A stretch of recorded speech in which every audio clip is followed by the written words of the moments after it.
It was the perfect wedding. From the moment I met Sarah, I knew she was the one. Our relationship had been full of laughter, understanding, and shared dreams. We spoke about the future as if nothing could ever go wrong. Our families adored us as a couple, and everyone around us said we made the perfect pair. After years of dating, I proposed, and the wedding that followed felt like something out of a fairy tale. The ceremony was held on a beautiful spring afternoon, with our closest friends and family surrounding us. I remember looking at Sarah as she walked down the aisle, her smile glowing brighter than the sun, my heart full of hope. Our vows were sincere, and I believed with every fiber of my being that we were ready to spend the rest of our lives together. But soon after the honeymoon, cracks began to show. I noticed small changes in Sarah, nothing major at first, just subtle shifts in her behavior. She became more distant, often lost in her phone or preoccupied with something when I spoke to her. She would get lost in thought and sometimes seem distracted even when we were supposed to be enjoying a quiet evening together. I brushed it off as the stress of adjusting to married life, but there was something about her energy that felt off. It wasn't until one evening when we were hosting a dinner at our place that the first real signs of trouble emerged. Sarah's sister, Lily, and her husband, Mark, came over. Mark had always been a bit of a charming flirt, and I never thought much of it. However, that evening the way Mark and Sarah interacted was different. The playful banter between them was more intimate than usual. There were private jokes, lingering eye contact, and touches that seemed far more familiar than what one would expect from a sister and her brother-in-law. At first I didn't think anything of it, but as the evening wore on, I began to feel uncomfortable. Sarah was laughing too much at Mark's jokes, and whenever she'd catch me looking, she would quickly glance away, her face flushed. It was subtle, but my gut told me something was wrong. I tried to ignore it, thinking that I was just being paranoid. Mark and Sarah had always been close, and I had no reason to doubt their relationship. But over the next few weeks, things only got worse. Sarah's distance grew. She started spending more time with Mark, and their conversations were increasingly private, even when I was around. She'd get defensive if I asked her what they talked about, brushing off my concerns as if I was overthinking it. That's when I began to suspect something deeper was happening. It was as if Sarah was slipping away from me, and I couldn't figure out why. I had married her under the assumption that our love was built on trust, but now I was starting to question everything. The truth I couldn't yet see was creeping up on me. I just didn't know how badly it was going to shatter everything I had ever known. My perfect life was about to unravel, but I had no idea how much I was about to lose. It was subtle at first, like a quiet whisper I couldn't ignore but couldn't fully grasp either. I had always trusted Sarah, and our marriage was new enough that I couldn't fathom that something might be wrong. But as the days passed, the distance between us became more palpable. I couldn't explain it, but I felt it. Sarah was slipping away, and I didn't know why. Her behavior began to shift in small ways, making me question everything I thought I knew about our relationship. She'd become more secretive with her phone, always putting it face down when she was around me or leaving the room to take calls. When I asked her who she was talking to, she'd quickly brush me off, saying it was just work or a friend. But there was an edge to her voice that I hadn't heard before. An urgency, an irritation at my questions, like I was intruding into something I wasn't supposed to know. I tried to tell myself I was overthinking it. After all, we had just gotten married. There were bound to be adjustments. But the nagging feeling in the back of my mind grew stronger, and I started to wonder if there was more going on than I was willing to admit. One evening I decided to confront Sarah about it. I had been sitting in the living room, waiting for her to come home from one of her frequent girls' nights with Lily, when I noticed a text message pop up on her phone. The message was from Mark. My heart dropped into my stomach, and I couldn't stop myself from picking up the phone. It read, "I miss you. I can't stop thinking about you." Froze. The words burned in my chest, like acid eating away at everything I thought I knew. It wasn't just a casual message. It was intimate, personal, and far too familiar. It wasn't the kind of message one would send a sister-in-law. No, this was something more, something forbidden. I quickly put the phone down, my hands trembling. What was I supposed to do? Was I imagining things? Could it really be true? I told myself I was being paranoid, that I had no evidence of anything, but deep down I knew I had crossed a line. I could feel the weight of the situation bearing down on me, but I couldn't yet bring myself to confront Sarah. The next day I decided to keep a close eye on things. As I watched her interact with Mark more frequently, the guilt began to gnaw at me. I couldn't shake the feeling that I was the only one who was unaware of something far bigger than I could comprehend. They were too comfortable around each other, too familiar. It was as though they shared a bond one wasn't a part of, and that realization stung more than anything. One afternoon I decided to follow them. Sarah had invited Mark over for lunch, and something in me snapped. I couldn't just sit back and let my suspicions fester. I needed answers. I parked my car a few blocks away from our house and waited. It didn't take long for Mark to arrive. He had that familiar charming grin on his face, and Sarah greeted him with a smile that was too warm, too affectionate. It wasn't just a casual hello. There was a connection between them that felt undeniable, like an invisible thread pulling them together. I watched them through the window, my stomach churning as I saw the way they leaned in close to each other, the way they whispered, their faces inches apart. I felt like an intruder in my own home, but I couldn't look away. The worst part was the way Sarah kept glancing toward the door, making sure I wasn't around. It was as if she knew I was suspicious, like she was trying to hide something she knew I wouldn't approve of. I felt betrayed in a way I couldn't fully describe, a cold knot forming in my chest. That afternoon I was torn. Should I confront her now, or wait for her to come clean? The truth was staring me in the face, but I wasn't ready to face it. My heart couldn't handle the weight of what I was beginning to suspect. When Sarah returned from lunch, she was different, more aloof, more guarded. I tried to act normal, but the tension between us was palpable. We barely spoke that evening, and I couldn't shake the image of her and Mark together, laughing, touching, sharing something that wasn't meant for my eyes. The seeds of doubt had been planted, and they were growing faster than I could pull them out. The idea that Sarah, my wife, could be having an affair with her sister's husband was too painful to accept, but the signs were all too clear. And I knew deep down that I couldn't ignore it anymore. I couldn't ignore it anymore. The doubt, the questions, the nagging feeling in the pit of my stomach, it all came crashing down one evening in the most painful way possible. It started innocently enough. Sarah had been distant for weeks, and I had been walking on eggshells around her, not wanting to rock the boat but feeling the weight of the secret I suspected she was keeping from me. But tonight was different. I had to know the truth. I had gone out to grab some dinner, needing a break from the tense silence that had been hanging in the air at home. When I returned, the lights were on, and the door to our bedroom was slightly ajar. At first I thought nothing of it. Sarah often left it open when she was getting ready or when she was in a rush. But tonight, as I walked past the room, I heard voices. Low voices. Laughter. Then the unmistakable sound of something more. Intimate, personal, and all too familiar. I froze in my tracks, my heart pounding in my chest. I couldn't believe it, but there was no denying what I was hearing. I slowly approached the door, my breath shallow, my pulse quickening with each step. I felt like an intruder in my own home, yet I couldn't stop myself. The door was cracked just enough for me to see inside. And there they were. Sarah, my wife, and Mark, her sister's husband. They were sitting on the edge of our bed, their faces inches apart. His hand was on her knee, and hers was resting on his. The way they looked at each other with that intensity, that familiarity, it was something I had never seen before. It was as if they were the only two people in the world, and the rest of us didn't matter. My breath caught in my throat as I watched them lean in closer. I felt as though time had stopped. In that instant I realized that everything I had suspected, everything I had feared was true.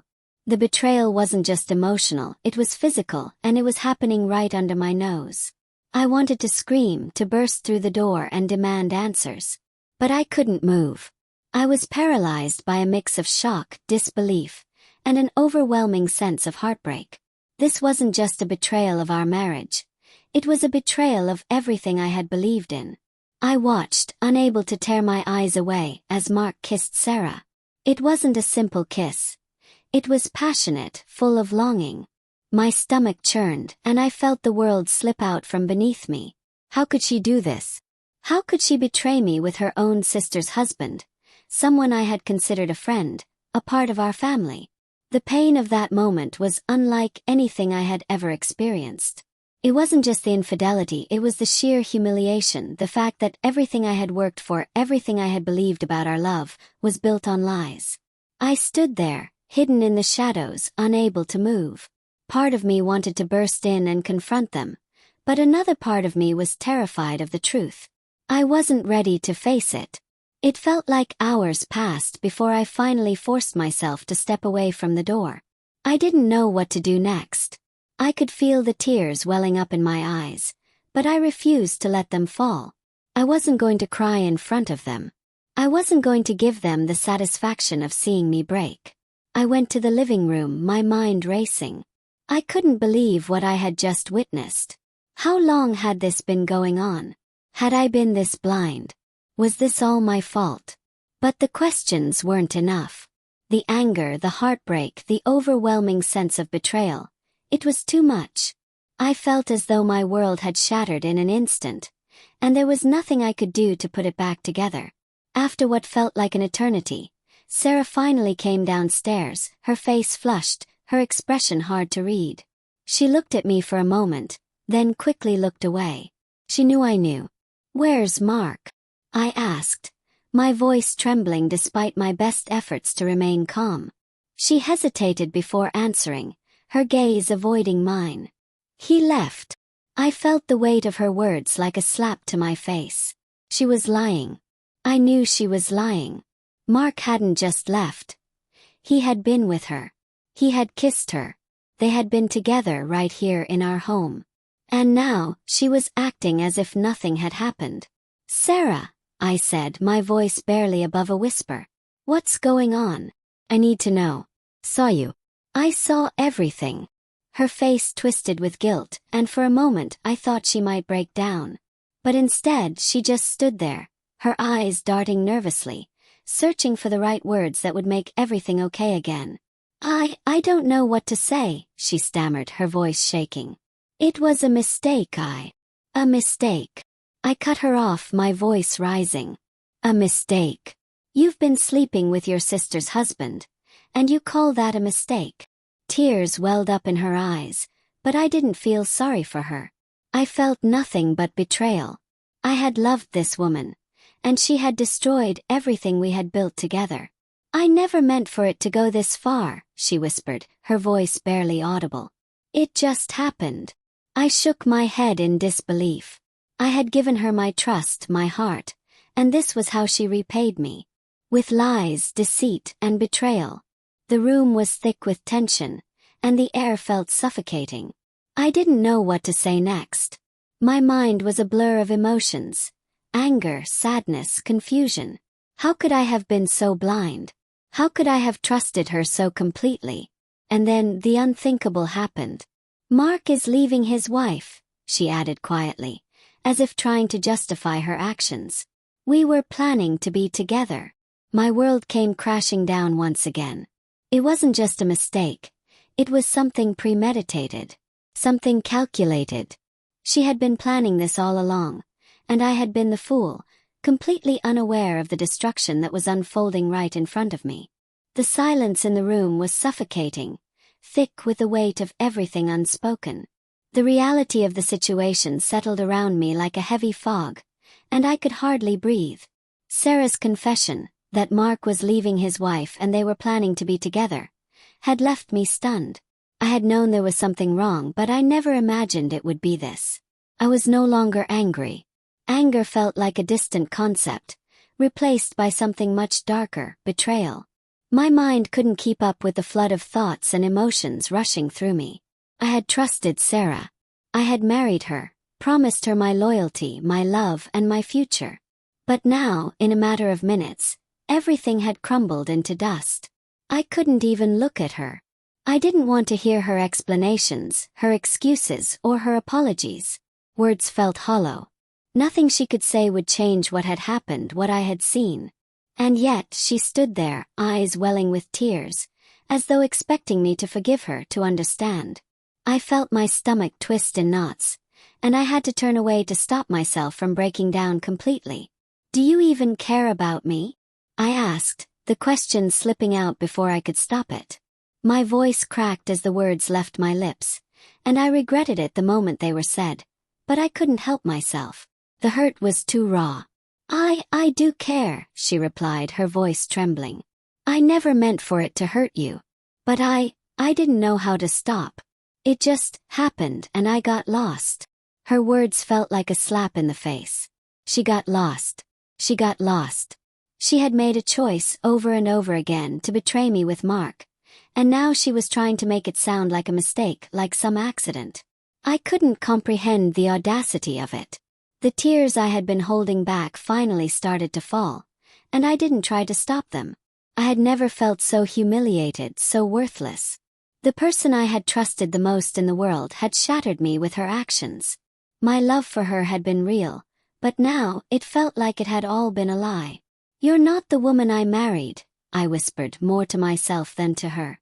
"You're not the person I thought you were." Sarah's face crumpled and she reached out toward me, but I recoiled instinctively. The touch that had once felt comforting now felt foreign, like it didn't belong to her anymore. She had betrayed me, and I couldn't even stand to be near her. "I love you," she said, voice breaking. "I didn't mean for any of this to happen. I swear." Cut her off. "How long has this been going on, Sarah? How long have you been seeing him behind my back?" She hesitated for a moment, looking down at her hands as if she couldn't face me. "A few months," she admitted softly. "It started when you were away on that business trip. Mark and we started talking more, and then it just happened." Her words were like daggers to my chest. I had been away, thinking everything was fine, trusting that she was loyal, that she was waiting for me. But instead, she was with Mark, the man I had considered family, betraying me in the most intimate way possible. I stood up abruptly, pacing back and forth in the living room. My mind was spinning. The betrayal wasn't just emotional. It was also with someone I had called my brother-in-law, someone I had trusted. Mark had been a part of our lives for years, and now, he was the one who had helped destroy everything I had worked so hard to build. "How could you?" asked, my voice cracking. "How could you do this to me? To your sister?" "I never meant for it to go this far," Sarah said, her voice pleading. "It wasn't supposed to happen like this." I didn't know how to stop. I turned away from her, unable to look at her anymore. I was drowning in a sea of emotions, none of which I had the strength to navigate. Part of me wanted to throw everything in her face, to tell her how much she had hurt me, but another part of me just wanted to walk away from all of it. Leave this house, leave the life we had built, and never look back. "You destroyed 2 marriages," I said quietly, almost to myself. "Mark's marriage with Lily and ours." Sarah flinched as if my words physically hurt her, and I could see the guilt written all over her face. But guilt wasn't enough. Guilt didn't change the fact that she had chosen to be with someone else. Guilt didn't undo the damage that had been done. "I'm so sorry," she whispered. "I never wanted to hurt you. I never wanted any of this." But sorry wasn't going to fix this. It wasn't going to heal the wound she had torn into my heart. I didn't know what to do anymore. I was caught between wanting to scream at her, to demand answers, and the overwhelming desire to run away from it all, to escape the nightmare she had dragged me into. I walked out of the room, needing space, needing air. I couldn't breathe in that house anymore. The walls seemed to close in on me, and all I could hear was the echo of my own pain. I grabbed my coat and headed for the door. As I walked out into the cold night, I felt like a stranger in my own life. Everything I had known, everything I had loved, had turned to dust. I didn't know where to go, what to do. But I couldn't stay there, not with her, not with Mark. Not anymore. The weight of the betrayal hung over me, suffocating me. And as I walked away from the woman I had once loved, I wondered if I would ever be able to forgive her. Forgive them for the destruction they had caused. The cold air hit me like a slap across the face as I stepped out into the night. My mind was a blur, and my chest felt like it was caving in with every breath I took. The world around me seemed so still, so quiet, yet inside I was anything but. I didn't know where I was going, but I knew I couldn't stay in that house another second. The house where everything had once felt so safe, so right. Now it felt like a prison. I didn't have a plan. I didn't know what I was supposed to do next. I was numb, lost in the aftermath of betrayal. How had everything fallen apart so quickly? Just a few months ago we had been happy, at least I thought we were. Sarah had been my partner, my confidant, and now she was the one who had destroyed everything. I didn't know how much time had passed before I finally returned to the house. I had no idea what I was going to do when I walked through that door. But I knew I had to face it. I couldn't run forever. This was my life, and I had to take control of it, even if it meant confronting the painful truth. When I walked inside, the house was eerily quiet. Sarah was sitting on the couch, her face pale, her eyes red from crying. She looked like a stranger to me. The woman I had married, the woman I had loved, was gone, replaced by someone I couldn't recognize. Someone who had hurt me in a way I didn't know if I could ever recover from. "I've been waiting for you," Sarah said softly, her voice trembling. I didn't know what to say. Part of me wanted to scream at her, to demand answers, to tell her how much she had shattered me. But another part of me felt empty. Empty of anger, empty of everything except the weight of what had happened. "You've been waiting for me," I repeated, the disbelief clear in my voice. "What do you expect me to do, Sarah? What do you want from me?" "I don't know," she whispered. I just want you to understand. I never wanted to hurt you. I never thought it would go this far." I shook my head, taking a step back, feeling a sense of distance between us that was too wide to bridge. "It's too late for that," I said, my voice low and steady. "You've already hurt me, Sarah. You've already destroyed everything. You and Mark. You've destroyed 2 marriages." The words hung in the air, heavy and suffocating.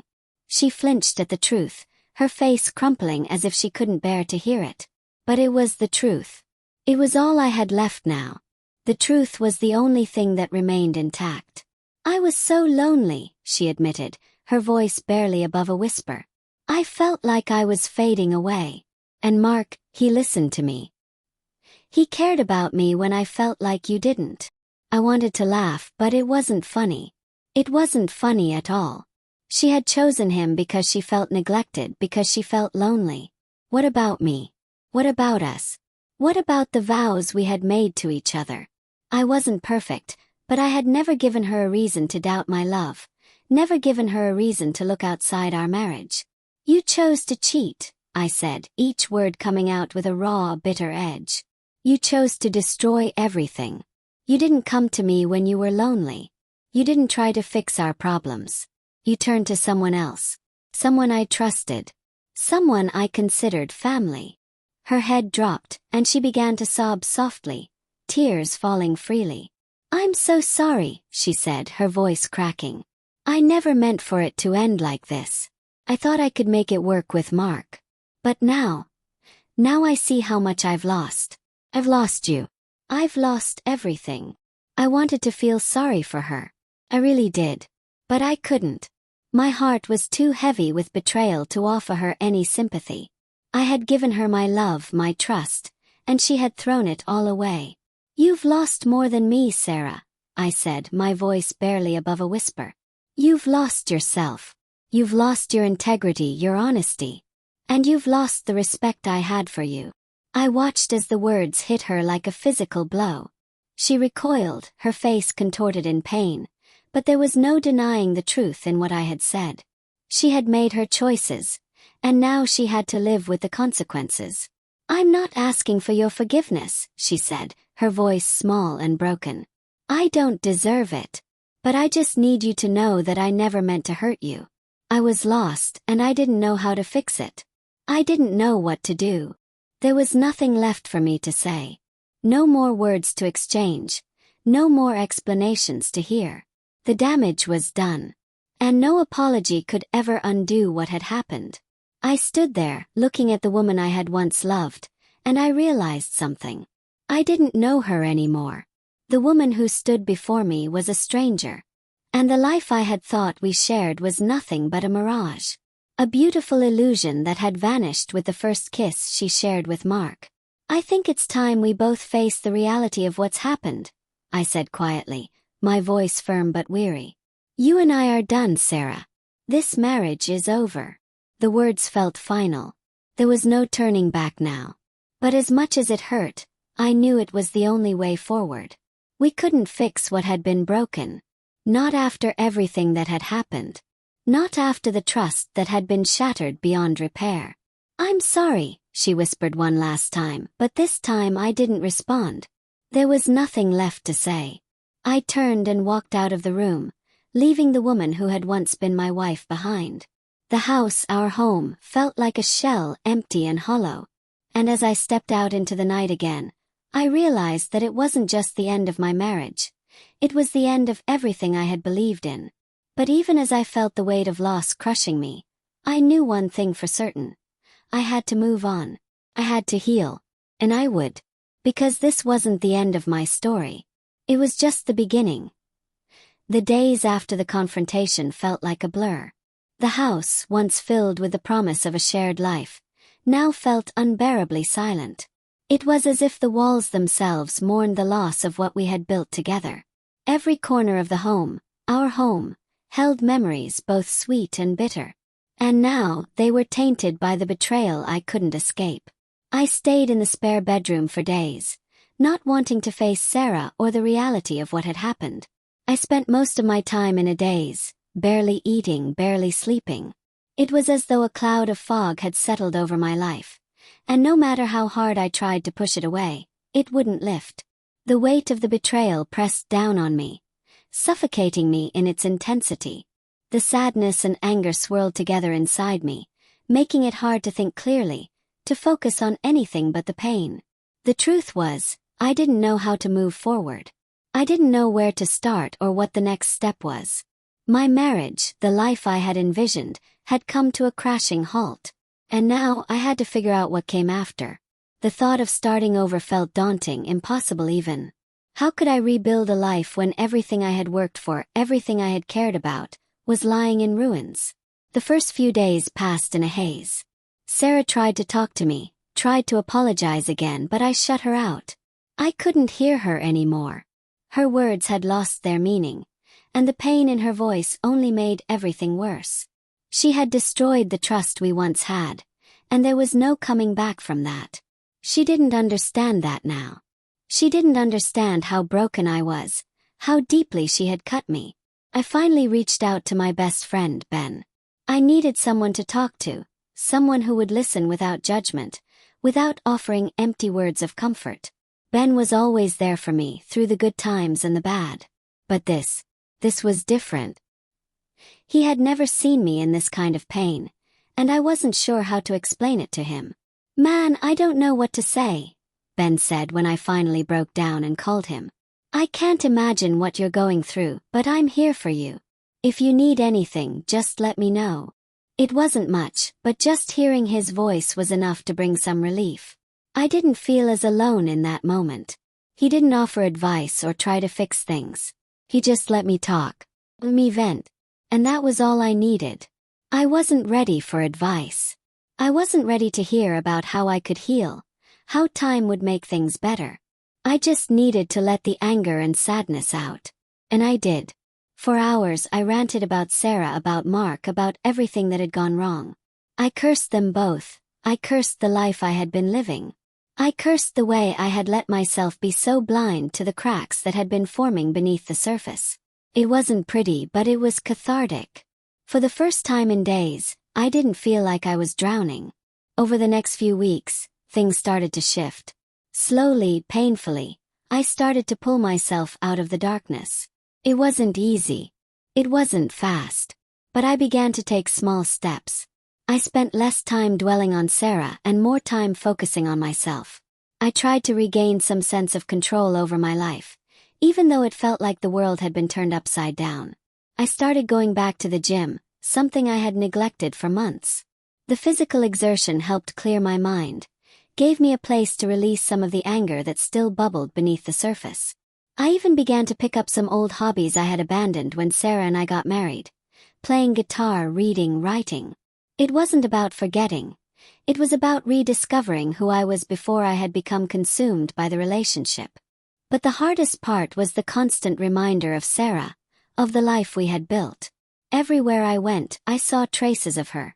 The places we had visited together, the gifts she had given me, the things we had planned for the future. And each reminder was a stab to my heart, a painful reminder of what I had lost. I spent a lot of time thinking about what had happened, what I could have done differently. But ultimately, I knew the truth. I couldn't have changed anything. This wasn't my fault. Sarah made her choices. Mark made his choices. And I couldn't keep blaming myself for their actions. Then, one afternoon I ran into Mark. It was inevitable, I supposed. He had been part of my life for years, and now, seeing him face to face after everything that had happened, I was struck by how much he had changed. He seemed almost smaller. The man who had once been so confident, so sure of himself, now looked like a shadow of who he had been. "Hey," he said awkwardly, his hands shoved in his pockets. His eyes avoided mine, and there was an uncomfortable silence between us. It was clear neither of us knew how to approach this encounter. "Hey," I replied, trying to keep my voice steady. I wanted to lash out at him, to scream, to demand answers. But I held it in. For now, anyway. I don't know what to say," Mark said, his voice barely above a whisper. "I'm sorry, man. I really am." I looked at him, trying to find the words. But what could I say? Sorry didn't fix anything. Sorry didn't make the hurt go away. It didn't erase the betrayal, the lies, the destruction of both our marriages. So instead I just nodded, a stiff acknowledgement that this conversation was pointless. There was nothing left to say. "I guess this is it, huh?" he added after a long pause. "For everything." "Yeah," I said quietly. "I guess so." It was the closure I didn't want but knew I needed. The finality of it all weighed heavily on me. I had been looking for closure, looking for some kind of understanding, but in the end, there was no magic moment.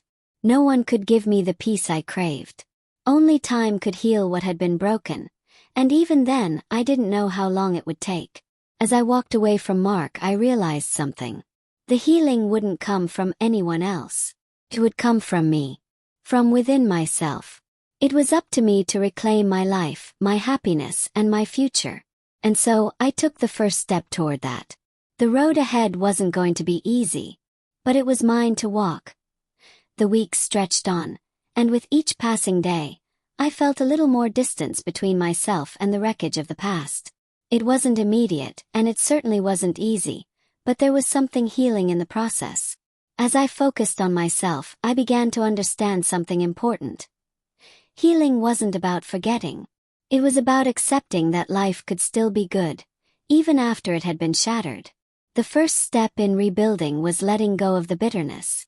I had spent so much time focusing on Sarah and Mark, replaying everything over and over in my head.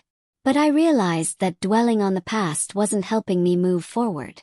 It was holding me hostage to a version of my life that no longer existed. And that was the hardest pill to swallow, accepting that I could never go back to the life I had before.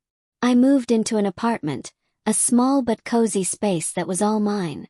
It didn't have the memories of a shared life, and it didn't feel like a home yet. But it was a start. It was my space, my sanctuary where I could take control of my life again. I painted the walls a soft blue, filled the shelves with books, and tried to make it feel like it could be something more than just a place to sleep. At first, the loneliness hit hard. The silence in the apartment was deafening, and every corner seemed to remind me of the emptiness Sarah had left behind. The hardest part wasn't the physical absence of her. It was the emotional emptiness. It was the feeling of being abandoned, of having my love thrown away so carelessly. But I fought against it. Slowly, I began to make new routines for myself. I got up every morning with a purpose. I started taking long walks in the park, breathing in the fresh air and forcing myself to think about something other than the pain. I took myself out to lunch at places I'd never visited before. I called old friends I hadn't spoken to in years. It wasn't easy. It wasn't automatic. But slowly I began to rebuild. One night, I found myself sitting at a small cafe, sipping coffee and reading a book I'd been meaning to start. I'd always enjoyed reading, but it had fallen by the wayside when I was with Sarah. We had so many other things to do, so many plans to make. Now it was just me, and for the first time in a long time I felt something close to peace. That was when I met her. I had noticed her when I first walked into the cafe. She was sitting by the window, her face buried in a book. She had a quiet elegance about her, something unassuming yet captivating. She wasn't like Sarah, but then again I didn't need her to be. I wasn't looking for a replacement. I wasn't ready for that. But there was something about her that caught my attention. It was the way she smiled to herself as she read, the way she was lost in her own world, completely unaware of anyone else. I didn't expect anything to come of it. But as fate would have it, our paths crossed when I was heading toward the door, and I accidentally bumped into her. Her coffee spilled, and we both stared at the mess for a moment before we started laughing. "Of course this would happen," she said, brushing her hair back and looking up at me. I should have known I was due for a mishap today. I was taken aback by her warm smile, her easygoing nature. "It's completely my fault," I said, trying to apologize. "Let me pay for a new coffee or something." She waved her hand dismissively. "It's no big deal, really. I'm just clumsy sometimes." She paused for a second before adding, "But if you're offering, I could use some company while I wait for my next coffee. If you're not in a rush, that is." I hesitated for a moment. I hadn't been on a date, or even had a conversation with a woman, since Sarah. But something about her felt safe, genuine. I didn't need her to fix me or make everything better. I just needed a friendly conversation, something simple. "I'm not in a rush," I said, sitting down across from her. "I'd like that." We talked for hours, and for the first time in a long time, I didn't feel like I was wearing the heavy cloak of heartbreak. I was simply enjoying someone's company, someone who didn't know my past and who didn't judge me for it. Her name was Emily. She was funny, smart, and had an infectious energy about her. The more we talked, the more I realized how different she was from Sarah, and how different I was now. Over the next few weeks, I saw Emily a few more times. Our conversations became more comfortable, and we began to share more about ourselves. She had her own baggage, her own history, but there was no weight to it. It was just a story. And somehow, being around her made my own story feel less painful. I wasn't rushing into anything, but it felt good to be seen and heard again. I wasn't ready to jump into another relationship, and I told her that early on. She understood. Emily wasn't looking for a quick fix either. She respected the space I needed. What started as a simple coffee date blossomed into something else, something slow and gentle. I didn't need to rush. I just needed to heal. In the meantime, I threw myself into my work. I started getting back into my career, taking on new projects and pushing myself to move forward. The first few months were challenging, balancing the emotional baggage of my past with a drive to succeed. But gradually I started to feel like myself again. I wasn't defined by the betrayal. I wasn't defined by the failure of my marriage. I was defined by my own choices, my own resilience. As I stood in front of the mirror one evening, getting ready for a night out with Emily, I saw something in myself I hadn't seen in a long time. Hope. Not just for the future but for my own personal growth. For the first time in months, I was excited to be who I was again. I wasn't just a man whose marriage had fallen apart. I was a man who had survived, who had learned from his pain, and who was ready to live again. Emily might not be the one to fix me, and I didn't need her to be. I wasn't broken anymore. I was healing. And that was enough. The weeks continued to pass, and with each day, the pain of my past seemed to become more distant, like a fog that had gradually lifted. It wasn't gone, not entirely, but it no longer held me captive. I was finding a rhythm in my life that felt authentic, A life that wasn't defined by the betrayal or by the wreckage of my marriage. I was carving out space for myself, and slowly but surely I was learning to be happy again. Emily remained a constant presence, though our relationship wasn't rushing toward anything serious. We were taking our time, and that felt right. Every moment spent with her brought me back to life in ways I hadn't expected. Her laughter, her easygoing nature, her willingness to listen, all of it reminded me of the joy I had once taken for granted. But more than that, she made me realize that I could be loved again, without the shadows of my past haunting me.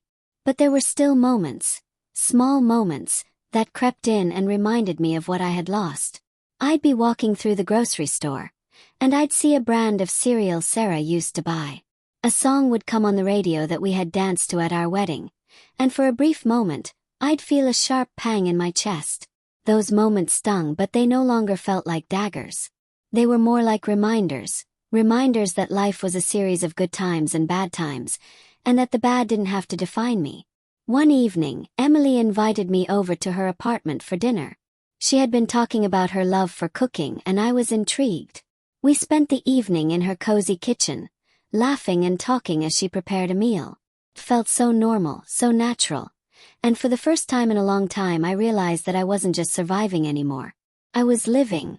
As we sat down to eat, Emily leaned across the table and said, "You know, I've been thinking about us." I looked at her, a little unsure of where this was going. "What about us?" She smiled, her eyes soft and genuine.